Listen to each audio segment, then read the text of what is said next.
Good afternoon, gentlemen. My name is Billy Hagehorst, and as you know, I'm the project manager here at Creative Floral Designs.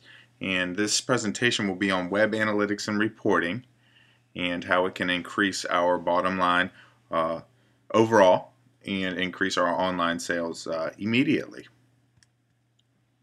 We already use analytics every day for our in-store customers. No, we don't call it analytics, but this is exactly what we're doing.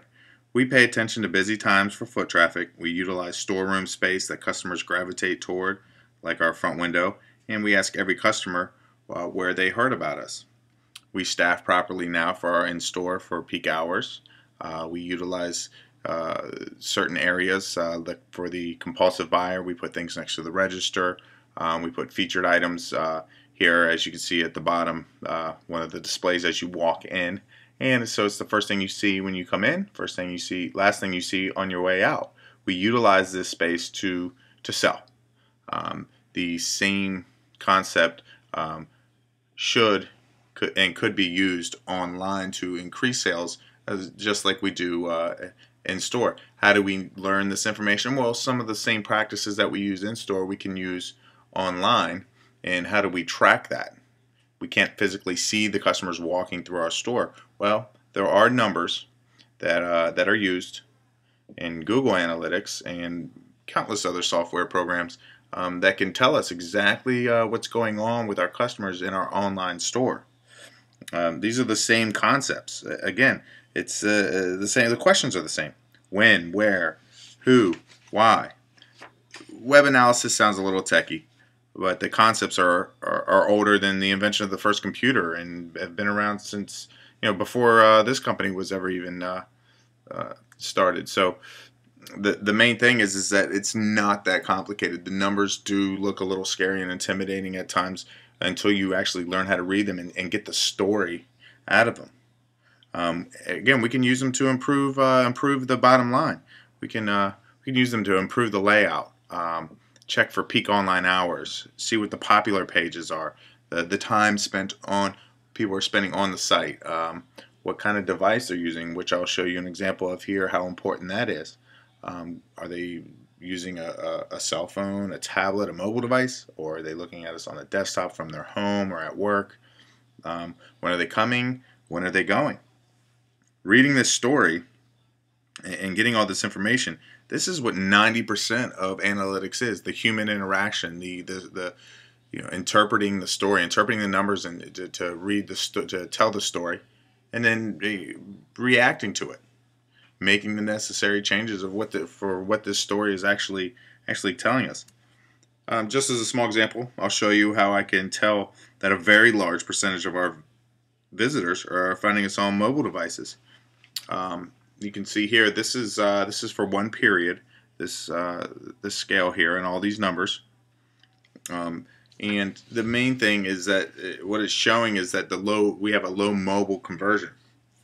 About 37% of our visitors are coming to us online via mobile devices. It's like 43 out of 1,500 for this period and 43 of those made a purchase. 191 out of about 4,000 desktop visitors during the same period made a purchase. The difference is about 2%. 2% I know doesn't sound like a huge number for one period, but that is the story behind these numbers. So what can we tell from that?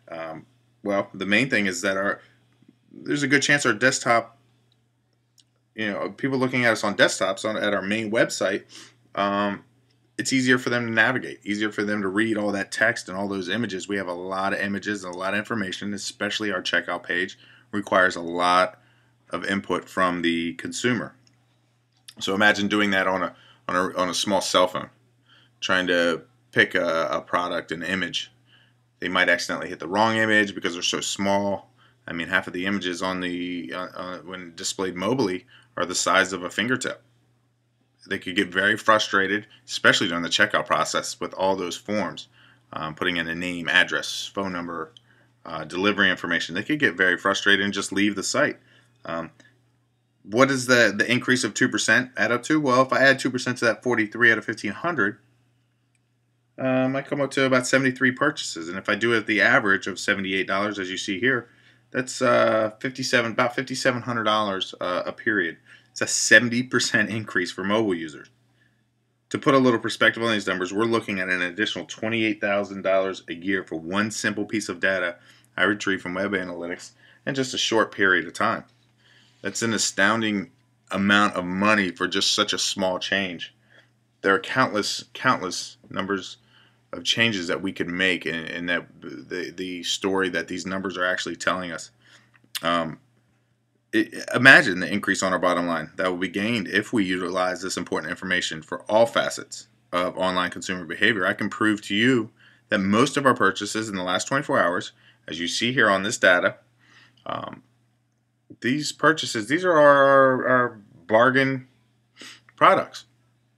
They're the most affordable products on our website. Our high-end products aren't necessarily moving, and they're using up that window space, that valuable space, that counter space that we see on our brick and mortar stores doing so well.